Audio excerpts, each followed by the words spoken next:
So we're back here with Executive Chef Jason Bruner here at Terrace 390, and we're going to talk a little bit about food, about culture, about what you guys stand for here at Terrace 390, and what you're trying to accomplish with your food philosophy. Definitely. I'll start off and give a little history about myself. Okay. Born and raised in New Orleans, Louisiana. Food is a big backbone down there. Yeah. We're pretty much considered a mecca in the United States for food.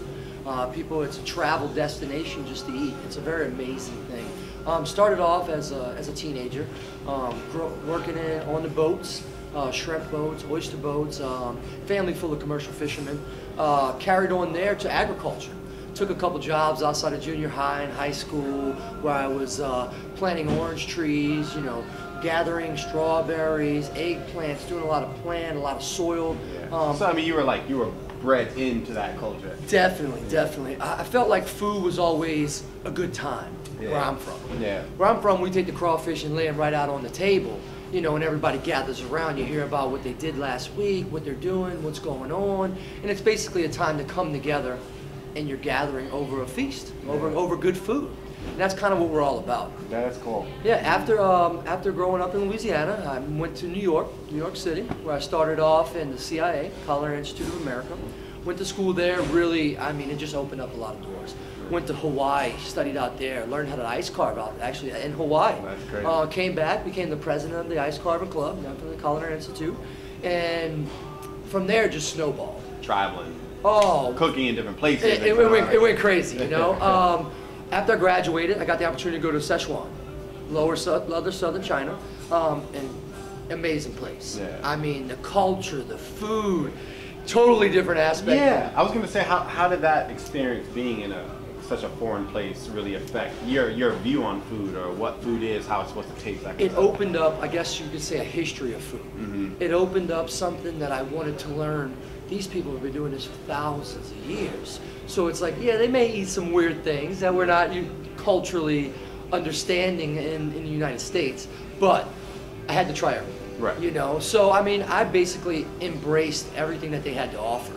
Stayed out there, went to school. Sanitation's a little rough out there, a little different. Yeah. But as far as everything else, it was just impeccable. Wow. Some of the skill level of some of these Chinese chefs are through the roof. Yeah, you see some of these steamed dumplings, some of these hot pots. I know you experienced the hot pot where it's a vegetable broth on one side, like an oil broth on the other, and they bring the raw stuff out, you dip it in.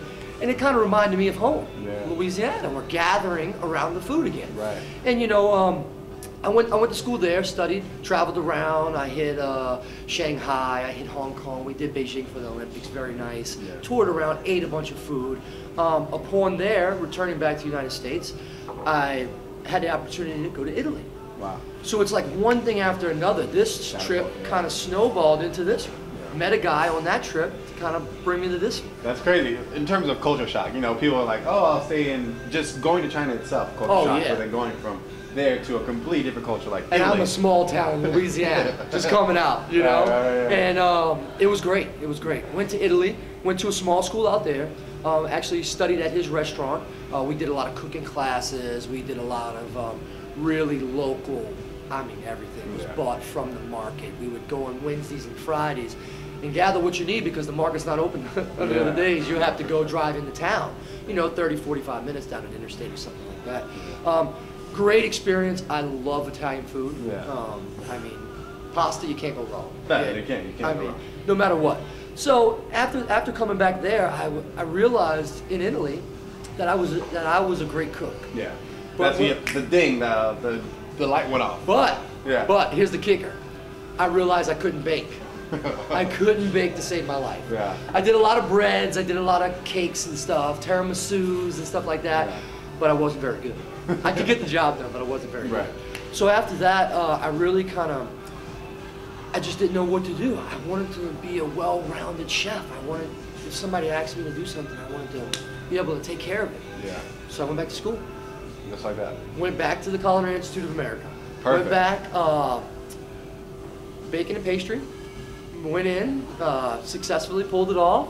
And that was that. Another year and a half, and then I moved on again. That's After cool. finishing, I just kept traveling. I really loved to travel.